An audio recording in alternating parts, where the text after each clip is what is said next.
Okay, so we've got over 2 million Burmese people displaced in Thailand. We've got tens, if not hundreds of thousands more within East Burma. Cynthia, your concern is that countries like Australia that give aid to Burma are not helping out with this problem, that these people are in urgent need of aid. Why is the aid not getting through at all? Until now, we haven't received any funding from the Australian government for cross-border assistance. And our people in the jungle, we have been facing many atrocities, including health crisis. And 1 in 5 children die before the age of 5. And most of them by preventable disease like malaria, diarrhea, and acute respiratory infection. And then many women give birth without assistance.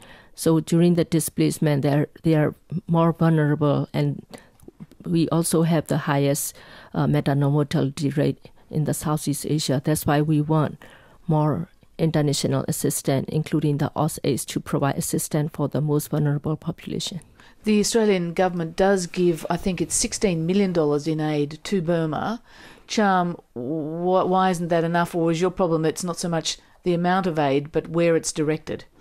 Yes, out of these 16 million dollars are given to Burma, all this aid are being channeled through Rangoon to inside Burma, where most of the agencies and international NGOs and are not allowed to access this conflict zone in the war zone. And these are the population that the helps and assistance can be reached only through the cross-border aid. And currently, Australian government do not have a policy to help the victims of all these crimes, against humanity, which is not very in line with the Australian government foreign policy on the Burmese military regime, which we've seen last week. We have the recent arms embargo against the regime, and also to push for the commission of inquiry to look into all these crimes against humanity. So we can understand why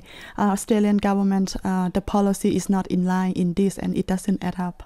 AusAID has said to us that there is currently $9 million provided by the Australian government through the Thai-Burma Border Consortium. That's not getting through to your services?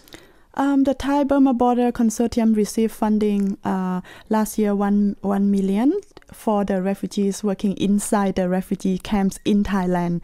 And basically, the funds are not also allowed to spend for the internally displaced people who are fleeing from the attacks inside Burma across the border. So basically, Cynthia, the people that you deal with in the hospital, that you're trying to extend health services to, are you raising that money yourself?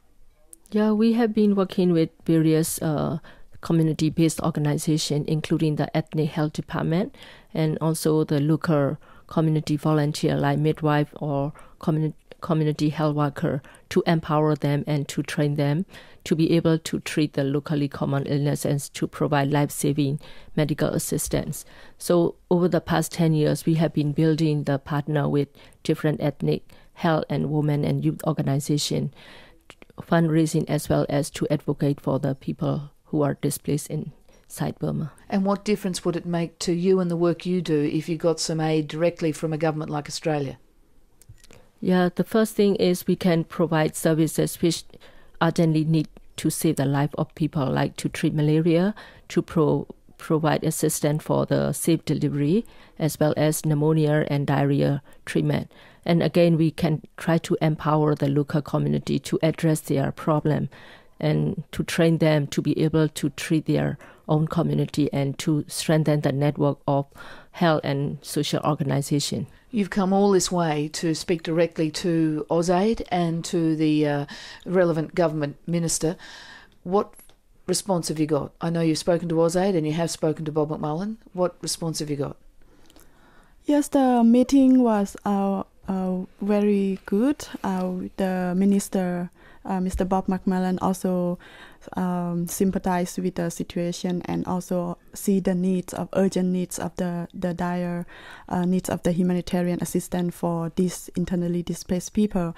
But I feel like we still have a long way to go until we see there is a change in the policy and until there is a as like he's being advised to channel and already allocated and prioritize funding to Rangoon. So did anyone say to you they will give you some money? For this trip, we still, I think, like it's still on the way, and we still have to do more work around it, and to to see and to come up with how and the action and the words will actually match, and how it will really help the life of these people who are fleeing. Cynthia, how do you feel after these meetings? Do you feel any hope that you will get some money? Yeah, there has been more interest from the Australian community as well. We met with some academic and university people, as well as meeting with some community organization. So with support from the Australian people, we hope that it will change the policy to provide assistance for the most vulnerable population.